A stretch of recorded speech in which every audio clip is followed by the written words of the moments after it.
Hi friends, നമുക്കിന്ന് ഒരു special cutlet ഉണ്ടാക്കിയാലോ. അപ്പം എപ്പോഴും നോൺ വെജ് കട്ട്ലേറ്റ് മാത്രമല്ലല്ലോ, നമുക്ക് വെജിറ്റേറിയൻകാർക്കും വേണ്ടി ഒരു കട്ട്ലേറ്റ് ഉണ്ടാക്കണ്ടേ.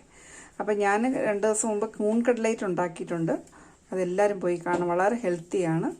അതുപോലെ തന്നെ ഒരു കട്ട്ലേറ്റാണ് നമ്മളിത് ഉണ്ടാക്കുന്നത്. വാഴക്കൂമ്പ് അല്ലെങ്കിൽ വാഴപ്പൂവ് അല്ലെങ്കിൽ വാഴച്ചുണ്ട്, അങ്ങനെ പല രീതിയിലും പറയുന്ന ഒരു പേരാണ് ഇവിടെയൊക്കെ വാഴക്കൂമ്പെന്ന് പറയുന്നത്. അപ്പം ഞാൻ വാഴക്കൂമ്പിൻ്റെ തൊലി എല്ലാം കംപ്ലീറ്റ് കളഞ്ഞ് ഇതുപോലെ വൈറ്റ് കളറാക്കി വെച്ചിട്ടുണ്ട്.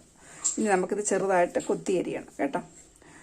അപ്പോൾ അത് കാണിക്കാൻ വേണ്ടി വെച്ചപ്പം ബ്ലാക്ക് അതിൻ്റെ ഒരു കളർ തൊലി ഉണ്ടല്ലോ അതിൻ്റെ മുകളിലിരിക്കുന്നത്, അതെല്ലാം എടുത്ത് കളഞ്ഞ് നീറ്റാക്കി കഴുകി വെച്ചേക്കണം. ഇനി നമ്മളിത് അരിഞ്ഞിട്ട് എണ്ണ തേച്ച് വെക്കണം. അപ്പോൾ അതിൻ്റെ കറയെല്ലാം അങ്ങ് പോവും. എണ്ണയും ഉപ്പും ചേർത്ത് വെക്കണം. പിന്നെ 2 സവാള ചെറുതായിട്ട് കൊത്തി അരിഞ്ഞത്, ഒരു 5-6 പച്ചമുളക്, എരിക്ക് അനുസരിച്ചുള്ള പച്ചമുളക് കൂട്ടുകയോ കുറയ്ക്കുകയോ ഒക്കെ ചെയ്യാം.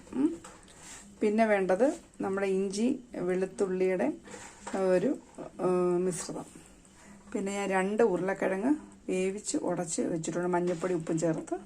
പിന്നെ നമ്മൾ ചേർക്കേണ്ട മസാലകളെന്ന് പറയുന്നത് കുരുമുളക് പൊടി, ഗരം മസാല, മഞ്ഞൾപ്പൊടി. നിങ്ങൾക്കത് ആവശ്യമനുസരിച്ച് കൂട്ടുകയും കുറയ്ക്കുകയും ചെയ്യാം.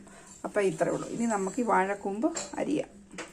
അപ്പോൾ നമ്മളെന്താ പറയുന്നത്, ഈ കൂമ്പെല്ലാം നല്ലതുപോലെ അരിഞ്ഞ് ഞാൻ എണ്ണ തിരുമ്മി വെച്ചേക്കുവാണ് കേട്ടോ. ഈ കൂൺ അരിഞ്ഞ് കഴിഞ്ഞാൽ അധികം നേരം വെക്കരുത്, അപ്പോൾ കളർ ചേഞ്ച് ആവും. അപ്പോൾ പെട്ടെന്ന് നമുക്ക് പാചകത്തിൽ കിടക്കാം. അതിന് വേണ്ടിയിട്ട് ഞാൻ 1 ടേബിൾ സ്പൂൺ വെളിച്ചെണ്ണ ഒഴിച്ച് ചൂടായി. ഇനി നമുക്ക് ഇഞ്ചി വെളുത്തുള്ളി കൂടെ നമുക്ക് ഇടാം. ഇതൊന്ന് ചെറുതായിട്ട് മൂത്ത് കറിവേപ്പിലുണ്ടെങ്കിൽ അരിഞ്ഞിടണം കേട്ടോ, കറിവേപ്പില. അപ്പോൾ ഇഞ്ചി വെളുത്തുള്ളി അരിഞ്ഞ് ഇനി നമുക്ക് നമ്മുടെ ആ സവാള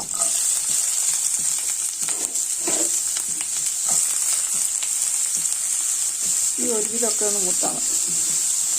ഒന്ന് സവാള ഒന്ന് നല്ലത് വഴറ്റിയെടുക്കാം. നമ്മൾ ഇതുപോലൊക്കെ ഓരോന്ന് ഉണ്ടാക്കി നമ്മൾ ഈ കട്ട്ലേറ്റ് ഇതുപോലെ എന്നിട്ട് ബ്രെഡ് ക്രംസിനകത്ത് മുക്കി അല്ല പരട്ടിയൊക്കെ വെച്ച് ഫ്രീസറിലങ്ങ് വെച്ചാൽ മതി. അപ്പോൾ നമുക്ക് സ്കൂളിൽ കുഞ്ഞുങ്ങൾക്ക് രാവിലെ എടുത്ത് വെച്ച് അത് പൊരിച്ചു കൊടുക്കാം. അപ്പോൾ അവർ കഴിച്ചോളും, പച്ചക്കറി കഴിച്ചോളും. അവർക്ക് ഈസി ആയിട്ട് ലഞ്ച് ബോക്സിൽ കൊണ്ടുപോകാം. അങ്ങനെ ഞാനൊന്നും ചെയ്യുന്നത്. അപ്പം നിങ്ങളങ്ങനെ ചെയ്യുന്നില്ല, പച്ചക്കറി ഉള്ളിൽ പോവുകയും ചെയ്യും, അവർ കഴിക്കുകയും ചെയ്യും. അപ്പോൾ ഉള്ളിയെല്ലാം ഒരുവിധം വാടി നമുക്ക് അരിഞ്ഞ് വെച്ചിരിക്കുന്ന പച്ചമുളകും ഇടാം. പച്ചമുളക് കൂടെ ഒന്ന് വാടി കഴിയുമ്പോൾ നമുക്ക് കൂമ്പിടാം. അപ്പം ഈ എരിവിന് ആണ് നമ്മൾ ഈ പച്ചമുളക്. നമുക്ക് എരിവ് കുറയ്ക്കണമെങ്കിലും അല്ലെങ്കിൽ കുഞ്ഞുങ്ങൾക്ക് കൊടുത്തു വിടണമെന്നൊക്കെ നമുക്ക് പച്ചമുളക് കുറയ്ക്കാം.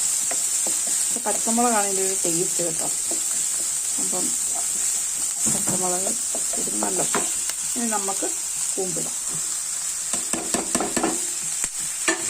കൂമ്പ് കട്ട്ലേറ്റ് ഉണ്ടാക്കാൻ എളുപ്പമാണ്.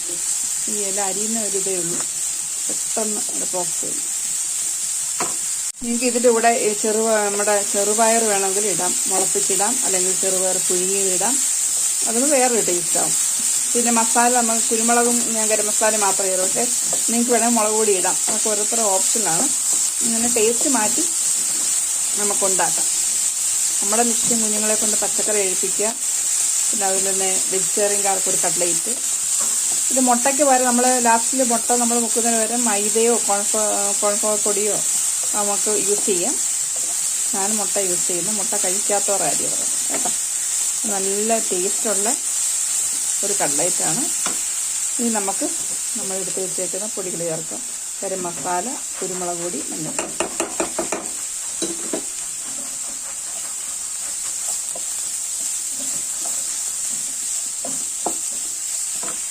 ഇതിനിടയിൽ നമ്മൾ ഉപ്പ് ഇടാൻ മറന്നു പോകരുത്. ഞാനിപ്പോൾ ഉപ്പ് നീരൊഴിച്ചു.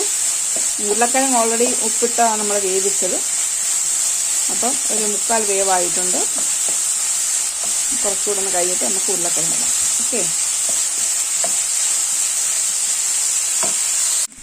അപ്പം ഞാൻ പൊടിച്ച ഉരുളക്കിഴങ്ങ് അതുകൂടി ഇതിനകത്ത് ചേർക്കുകയാണ്. ഇതിട്ട് നല്ലതുപോലെ ഇളക്കുക. ചൂടാറാൻ വെച്ചിട്ട് നമുക്കിനി ബ്രെഡ് ക്രംസ് പൊടിച്ചെടുക്കണം. നല്ലതുപോലെ ഒന്ന് ഇളക്കട്ടെ. അങ്ങനെ നമ്മുടെ മിശ്രിതമൊക്കെ തണുത്ത്, ഇത് ബ്രെഡ് ക്രംസാണ് ഞാൻ പറയേണ്ട കാര്യം. ബ്രെഡ് ക്രംസൊക്കെ ഞാൻ പൊടിച്ചു, ഒരു മുട്ടയും പൊട്ടിച്ച് വെച്ചു. അപ്പോൾ ഈ ബ്രെഡ് ക്രംസ് ഞാനിപ്പോൾ കുറച്ച് ജ്യൂസ് നല്ലതുപോലെ ഒന്ന് ഉരുളയാക്കി എടുക്കണം. ഈ ബ്രെഡ് ക്രംസ് കൂടെ ഇച്ചിരി ഒന്ന് ആഡ് ചെയ്ത് നമുക്ക് കുഴച്ചെടുക്കുകയാണെങ്കിൽ നല്ല സ്മൂത്തായിട്ടുള്ള ഉരുളകൾ കിട്ടും. ഇതൊന്ന് കുഴച്ചെടുക്കും. ഹായ് ഫ്രണ്ട്സ്, അപ്പം നമ്മുടെ കട്ട്ലേറ്റ് ആ മിശ്രിതം അതിനകത്ത് തന്നെ ഞാൻ ഉരുട്ടി വെച്ചു. ഒരു 15 കട്ട്ലേറ്റ് കിട്ടി. നിങ്ങളുടെ ഇഷ്ടമുള്ള ഷേപ്പ് അനുസരിച്ച് ഉരുട്ടിയെടുക്കാം കേട്ടോ. ബ്രെഡ് ക്രംസ് കൂടെ ചേർക്കുമ്പോൾ നല്ല നല്ല നല്ല സ്ട്രോങ് ആയിട്ടിരിക്കും. മറ്റേ കുറച്ചൊരു സ്വല്പം ജ്യൂസി ആയിട്ടിരിക്കും. അതുകൊണ്ടാണ് ഞാൻ ബ്രെഡ് ക്രംസ് ചേർത്തത്. ബ്രെഡ് ക്രംസ് ചേർത്തപ്പം അതിൻ്റെ ടേസ്റ്റിൻ്റെ ഇരട്ടിയായി. അപ്പം ഞാൻ 15 കട്ട്ലേറ്റ് ഉരുട്ടി വെച്ചു. നമ്മൾ പറയാതെ ആരും ഇത് കൂമ്പാന്ന് പറയത്തേ ഇല്ല, അത്രയ്ക്ക് ടേസ്റ്റാണ്. അപ്പം ഇത് നമ്മൾ ഇതിനകത്ത് ഈ മുട്ട മിശ്രിതത്തിൽ മുക്കി ഇത് നമ്മളൊരു പാത്രത്തിൽ അടച്ച് ഫ്രീസറിൽ വെച്ച് കഴിഞ്ഞാൽ പൊരിക്കാതെ വെച്ച് കഴിഞ്ഞാൽ നമുക്ക് എപ്പം വേണമെങ്കിലും എടുത്ത് ആ ചൂടോടെ പൊരിച്ച് കൊടുക്കാം. കുഞ്ഞുങ്ങൾക്കൊക്കെ ലഞ്ച് ബോക്സ് ഈസിയാണ്, എളുപ്പത്തിൽ നമുക്കുണ്ടാക്കി വെക്കാം. അപ്പം ഇതുപോലെ നമുക്ക് ചെയ്തെടുക്കാം. ഓക്കെ, അപ്പം നമ്മുടെ കട്ട്ലേറ്റൊക്കെ റെഡിയായി. നമ്മൾ മുട്ടയിലെല്ലാം മുക്കി ബ്രെഡ് ക്രംസിൽ വരട്ടി വെച്ചു. ഇനി നമുക്ക് പൊരിച്ചെടുക്കാം. ഓക്കെ, ഹായ് ഫ്രണ്ട്സ്, അപ്പം നമ്മുടെ കട്ട്ലേറ്റൊക്കെ ഒന്ന് വറുത്തെടുക്കാം. അതിനോട് ഞാൻ കുറച്ച് എണ്ണ ഒഴിച്ചു. നമുക്കിങ്ങനെ ഇതെല്ലാം ഞാൻ എടുത്ത് ഇങ്ങനെ വെച്ച് നമുക്ക് എളുപ്പമാണ്. ഇതുപോലെ നമുക്ക് സ്റ്റോക്ക് ചെയ്ത് വെച്ച് കഴിഞ്ഞാൽ ഇങ്ങനെ അന്നേരം വറുത്താൽ മതി. അപ്പം ഞാനിപ്പം തൽക്കാലത്തേക്ക് വറുത്ത് കാണിക്കാം. നമുക്ക് അത്ഭുതം തോന്നും കേട്ടോ, ഇത് വാഴക്കൂമ്പ് തന്നെ അത്രയ്ക്ക് ടേസ്റ്റായത്. ഗസ്റ്റൊക്കെ കൊണ്ട് കൊടുത്താൽ അവർ പറഞ്ഞാലും നമ്മൾ പറഞ്ഞാൽ വിശ്വസിക്കുന്നത് അത്രയ്ക്ക് ടേസ്റ്റ് ഉള്ളൊരു വെറൈറ്റി കട്ട്ലേറ്റ്. ഞാൻ ഒരെണ്ണം ഇങ്ങനെ ഒന്ന് തിരിച്ചിട്ട് നോക്കി. അപ്പം ഇതൊക്കെ മൂത്ത്. അപ്പം അടുത്തത് നമുക്ക് തിരിച്ചിടാം. നല്ല മൂത്ത് ഒരു മീഡിയം ഫ്ലെയിമിലിടാം കേട്ടോ.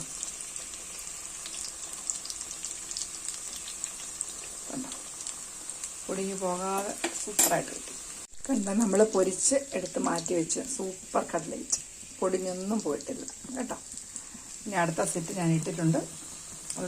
ഇതുപോലെ ബാലൻസ് ഒക്കെ വരുവാണെങ്കിൽ നമ്മൾ ടിഷ്യൂ പേപ്പറിനകത്തോട്ട് പൊതിഞ്ഞിട്ട് അല്ലെങ്കിൽ ഒരു ടിഫിനകത്ത് നല്ലൊരു ടിഫിനകത്തോട്ട് ടിഷ്യൂ പേപ്പർ ഇട്ടിട്ട് ഇതതിൻ്റെ മുകളിൽ വെച്ചിട്ട് ഫ്രിഡ്ജിൽ അങ്ങ് വെച്ചാൽ മതി.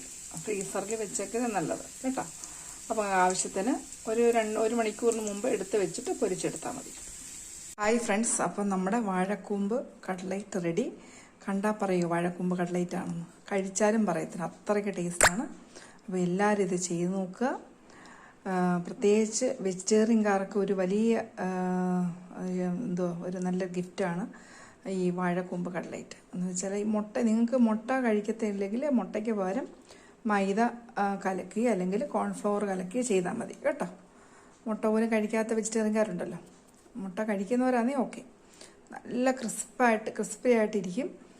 നല്ല ടേസ്റ്റാണ്. നല്ല ചൂടോടെ സെർവ് ചെയ്ത് കഴിഞ്ഞാൽ എല്ലാവരും കഴിച്ചോളും.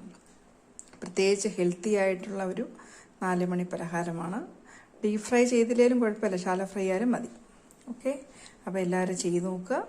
സബ്സ്ക്രൈബ് ചെയ്യുക, വാച്ച് ചെയ്യുക, ഷെയർ ചെയ്യുക. ഓക്കെ, എല്ലാവരും ദൈവം അനുഗ്രഹിക്കട്ടെ. Thank you. God bless you all.